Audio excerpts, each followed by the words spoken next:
ভার্সিটির টিচারকে নিজের হাজবেন্ড হিসেবে মানবে না বলে মিথ্যে অজ্ঞান হওয়ার নাটক করে আয়াত। আয়াতকে এভাবে হঠাৎ করে মাথা ঘুরে পড়ে যেতে দেখে অবাক হয় আদ্র। তবুও সে তাকে ধরে না। আয়াত পড়ে গিয়ে ব্যথা পায়। তার তখনই চোখ খুলে উঠে বসে সবার দিকে তাকিয়ে বলে, দেখলে তোমরা, উনি আমাকে এভাবে পড়ে যেতে দেখেও ধরলেন না। উনি কিভাবে আমাকে সারা জীবন ভালো রাখবে? আয়াতের কথায় কেউ পাত্তা দিল না।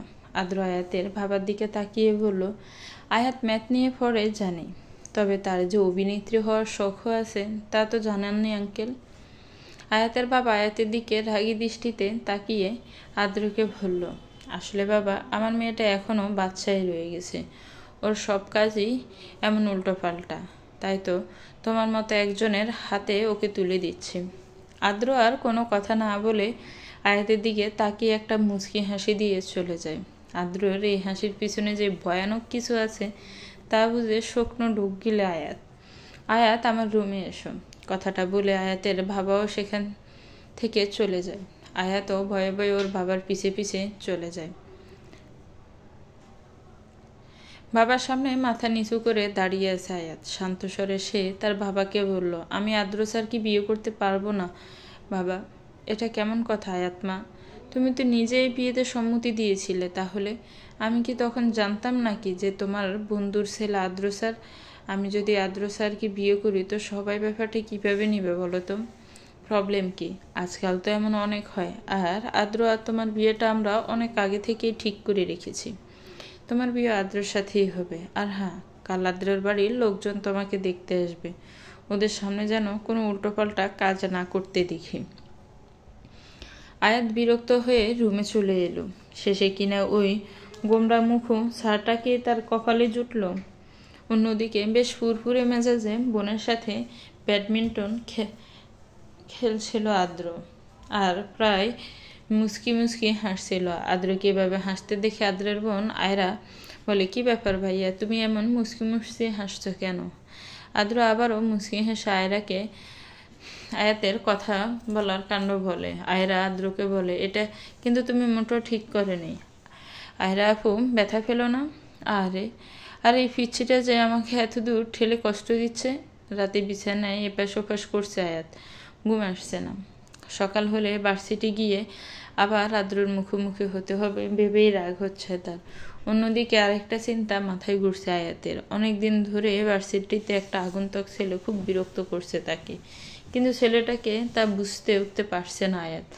বেশ কিছুক্ষণ এসব সাত পাঁচ ভেবে ঘুমিয়ে পড়ল আয়াত। হঠাৎই মাঝরাতে ঘুম ভেঙে যায় আয়াতের। এমনটা প্রায় হয়। ওর মনে হয় কেউ খুব কাছ থেকে ধীরভাবে তাকে পর্যবেক্ষণ করে, কিন্তু প্রতিবারের মতো আজও চোখ খুললেও কোনো কিছুই দৃশ্যমান হলো না আয়াতের সামনে। পরদিন ভার্সিটিতে এসে বারবার যেন আয়াতের চোখ দুটো আদ্রকে খুঁজছে, কিন্তু আয়াত আদ্রকে না দেখতে পেয়ে একটা শান্তির নিঃশ্বাস ফেলল। লোকটা না আসলেই ভালো। নিজের ক্লাসমেটের দিকে যাচ্ছিল আয়াত, তখনই পেছন থেকে কেউ আয়াতকে টেনে একটা ফাঁকা রুমে নিয়ে যায়। ভীষণ ভয় পেয়ে যায় আয়াত। রুমটা বেশ অন্ধকার। সামনে থাকা লোকটাকে দেখতে না পেলেও তার নিঃশ্বাসের শব্দ বেশ উপলব্ধি করতে পারতেছে আয়াত। লোকটা আয়াতের খুব কাছে এসে বলল, শুনলাম নাকি বিয়ে করছো? তবে একটা কথা জেনে রেখো, তুমি যদি আমার না হও আমি তোমাকে অন্য কারো হতে দিব না। কথাগুলো বলেই মুহূর্তেই লোকটি সেখান থেকে চলে যায়। আয়াত রুম থেকে বের হয়ে আসলে আদ্রর মুখোমুখি হয়। আদ্রর চোখগুলো বেশ লাল হয়ে আছে। আদ্র আয়াতের দিকে তাকিয়ে ধীর গলায় বলল, এখানে কি করছিল আয়াত? আয়াত চুপ কর, মাথা নিচু করে দাঁড়িয়ে রয়। আদ্র বেশ রেগে গিয়ে বলল, আনসার মি আয়াত, ছেলেটা কে ছিল? আয়াত বেশ ভয় পেয়ে আদ্রের এমন চিৎকারে ও কিছু না বলে ভার্সিটি থেকে বেরিয়ে আসে। আদ্র বেশ আফসোস হয়, হয়তো একটু বেশি রুড বিহেভ করে ফেলেছে সে। বিকেলে শুয়ে শুয়ে আয়াত বারবার ওই আগন্তুকের কথা ভাবছিল। লোকটা আয়াতটার ভাঁজভঙ্গি পরিচিত লাগলেও ঠিক বুঝে উঠতে পারছিল না। আয়াতের এসব গভীর চিন্তার মাঝে তার ফোনটা ভেজে উঠল। আদ্র কল ধরবে কিনা ভাবছিল আয়াত, তবুও বেশ ভয়ে ভয়ে ফোনটা ধরল আয়াত। ওপাশ থেকে আদ্র বেশ শান্ত গলায় বলল, সরি কিসের জন্য? আয়াতের এমন পাল্টা প্রশ্নে কিছুটা সময় নিয়ে আদ্র বলে, সকালের বিহেভিয়ারটার জন্য। আমার এমনটা করা ঠিক হয়নি। আয়াতের হুম বলায় ফোনটা কেটে দেয় আদ্র। আয়াত বেশ অবাক হয়, অনেকদিন ধরেই তো সে আদ্রকে দেখছে, ওকে বরাবরই শান্ত মেজাজের মনে হয়েছে, আজ হঠাৎ করে এমন রেগে গেল এসব নিয়ে তার মাথায় ঘামালো না আয়াত। আজ সন্ধ্যায় আদ্রর বাড়ির লোকেরা আয়াতকে দেখতে আসবে। আয়াত জানে যে তাকে এই বিয়েটা করতেই হবে, তাই এই বিয়ে ভাঙার চিন্তা আর মাথায় আনে না সে। তবুও বেশ ভয়ে আছে সে। সন্ধ্যায় আদ্রর বাড়ির লোকদের সামনে গিয়ে রীতিমতো কাঁপাকাঁপি শুরু হয়ে গেছে আয়াতের। আয়াতের এমন অবস্থা দেখে বেশ হাসি পাচ্ছে আদ্রর। আয়াতের এমন অবস্থা দেখে আয়রা বলল, ওমা আপু, তুমি এমন ভয় পাচ্ছ কেন? আমাদের কি ভাগ বালুক মনে হচ্ছে নাকি? আয়রার কথায় আয়াত নিজের কাজে বেশ লজ্জা পেয়ে গেল। নিজেকে কন্ট্রোল করার দৃঢ় প্রচেষ্টা চালাতে লাগলো। আদ্রর বাড়ির লোক আয়াতকে অল্প কিছু প্রশ্ন করলে আয়াত বেশ সুন্দর করে সাজিয়ে গুছিয়ে উত্তর দিল। সবার আয়াতকে বেশ মনে ধরল। আদ্রের বাড়ির লোকরা চলে যেতে আয়াত রুমে গিয়ে শুয়ে পড়ল।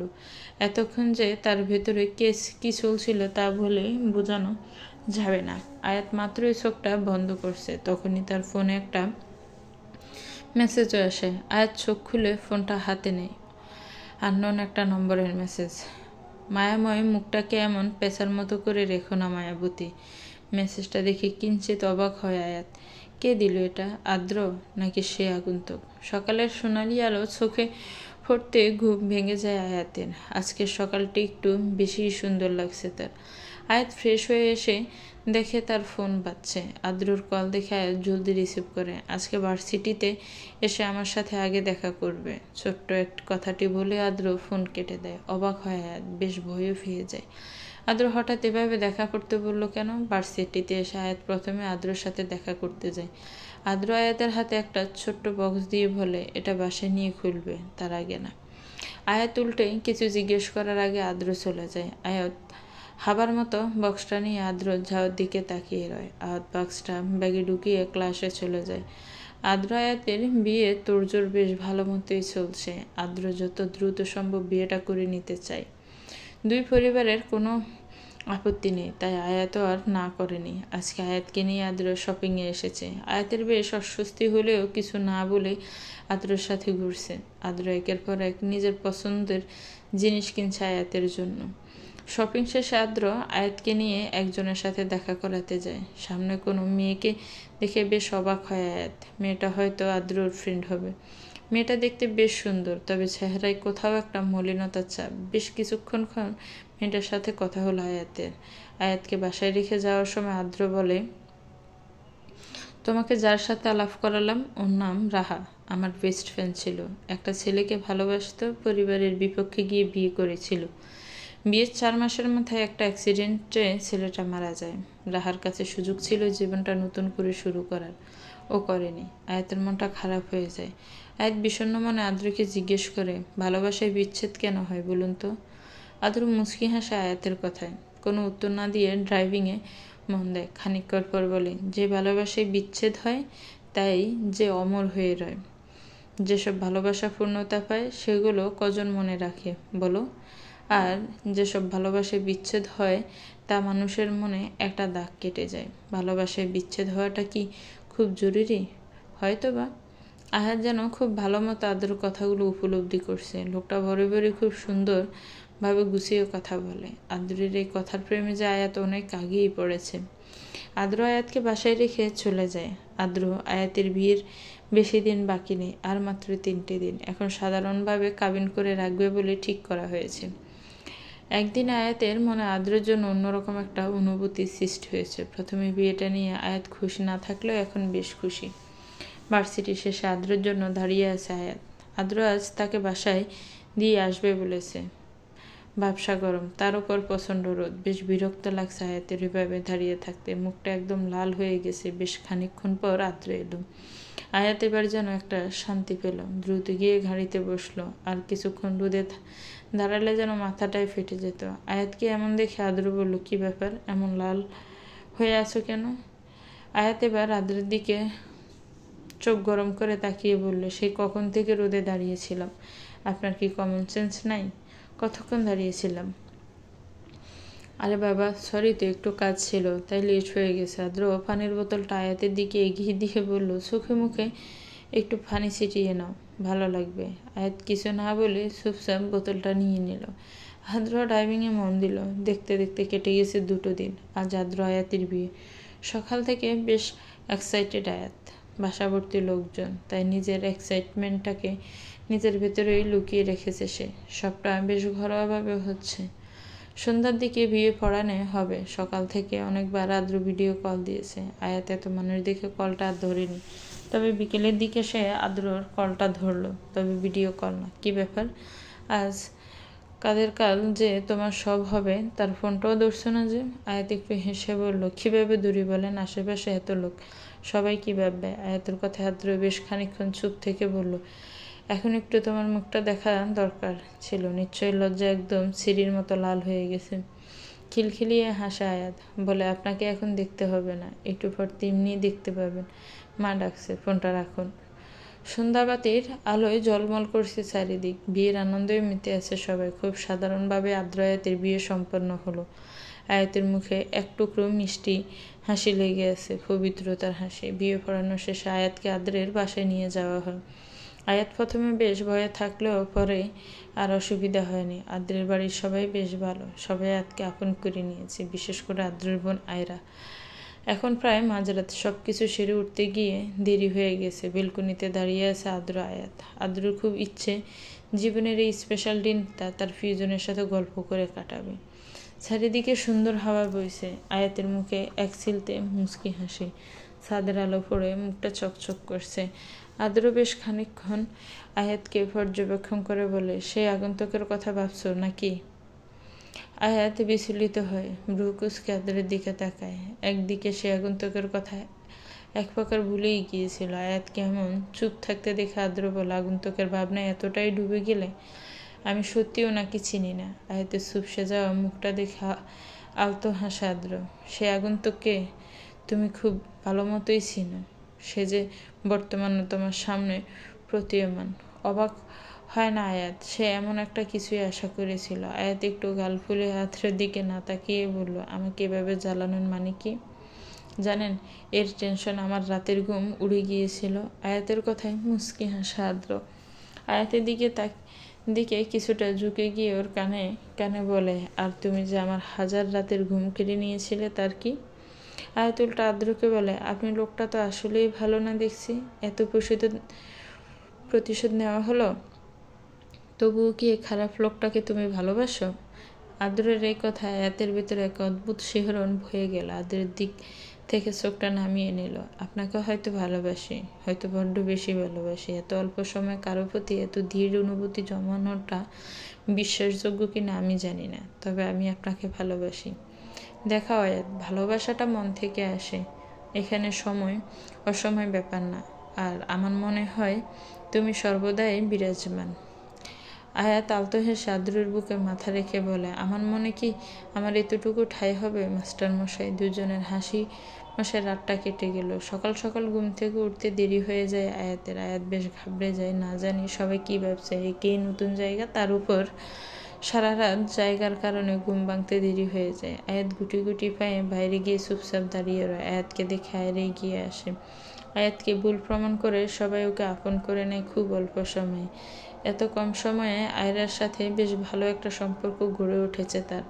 একদম নিজের বোনের মতো লাগে তার আয়রাকে। আদ্র আয়াতের বিয়ের প্রায় সপ্তাহখানেক পার হয়ে গেছে। ভার্সিটিতে আদ্রর কিছু কলিগ ছাড়া ওদের বিয়ের ব্যাপারটা তেমন কেউ জানে না।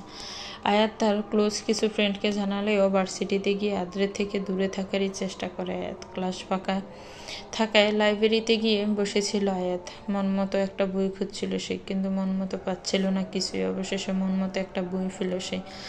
বই সে হাতে নিয়ে তার আগে কেউ বইটা তুলে নিল। সামনে আদ্রকে দেখে কিছুটা বিরক্তিতে চোখ মুখ কুচকে এলো আয়াতের। বইটা দিন।